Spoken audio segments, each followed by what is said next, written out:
Hello, good morning. সকালবেলায় উঠে জানালার পাশে অনেকক্ষণ দাঁড়িয়েছিলাম। বাইরের পাশটা দেখতে বেশ সুন্দর লাগছিল। তারপর বেলকনিতে যে আমার গাছগুলাতে পানি দিয়ে দিই। তারপর আমি মর্নিং স্কিন কেয়ারটা করে নেব।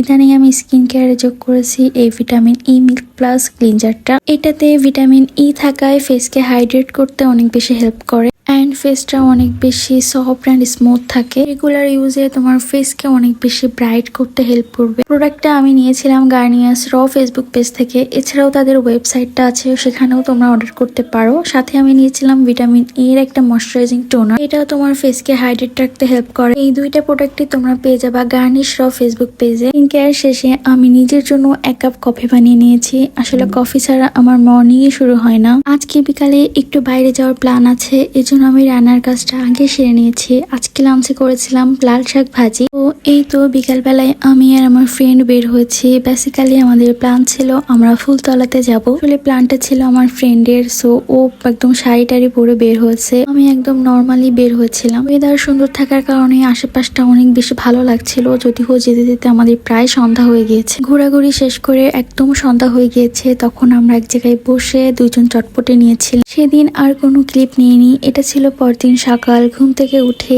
আগে বেলকনিতে যেয়ে গাছে পানি দিয়ে দিলাম। উইন্টার যাওয়ার পর থেকে আমার গাছগুলো অনেক সুন্দরভাবে গ্রো করছে। আজকে সারাটা দিন আমার অনেক বেশি ব্যস্ততার ভিতর দিয়ে যাবে। সকালবেলা উঠে আগে আমি শাওয়ার নিয়ে রেডি হয়ে গিয়েছি। তোমরা অনেকেই আমার এই আবায়াটার কথা জিজ্ঞাসা করেছো। এটা আসলে আমি আবায়া ওয়ার্ল্ড বিউটি ফেসবুক থেকে কাস্টমাইজ করে নিয়েছি। আমি বের হয়ে গিয়েছিলাম প্রথমবারের মতো আরশব প্রিয়াতে ওদের ড্রেস কালেকশন গুলা দেখতে, বাট কেন জানি আমার ভালো লাগেনি। কোয়ালিটি অনুযায়ী প্রাইস রেঞ্জ অনেক বেশি লাগছিল, তাই আর ওখান থেকে কিছুই নেওয়া হয়নি।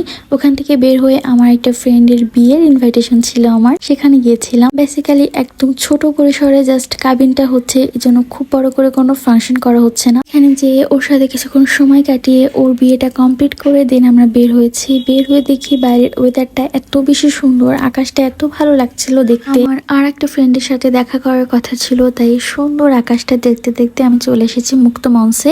ওইখানে দেখা করার কথা ছিল, বাট এখানে এত বেশি রাশ ছিল, ওইখানে আমরা একটু বসতে পারিনি। আমার আসলে একদমই খেয়াল ছিল না যে আজকে ফ্রাইডে আর আজকে অনেক বেশি ভিড় থাকবে। বাট ওর সাথে দেখা হওয়ার পর ও আমাকে গিফট করে, আর এই গিফট দেখে আমি তো একদম খুশি হয়ে গিয়েছি। তো অনেক বেশি রাশ থাকায় আমরা ওইখান থেকে বের হয়ে চিলক্সে আসি অ্যান্ড 2টা কোল্ড কফি নিয়ে আমরা অনেক গল্প করি। গল্প করতে করতে রাত প্রায় 8টা বেজে গিয়েছে। তখন আমরা দুজনে বাসায় চলে যাই।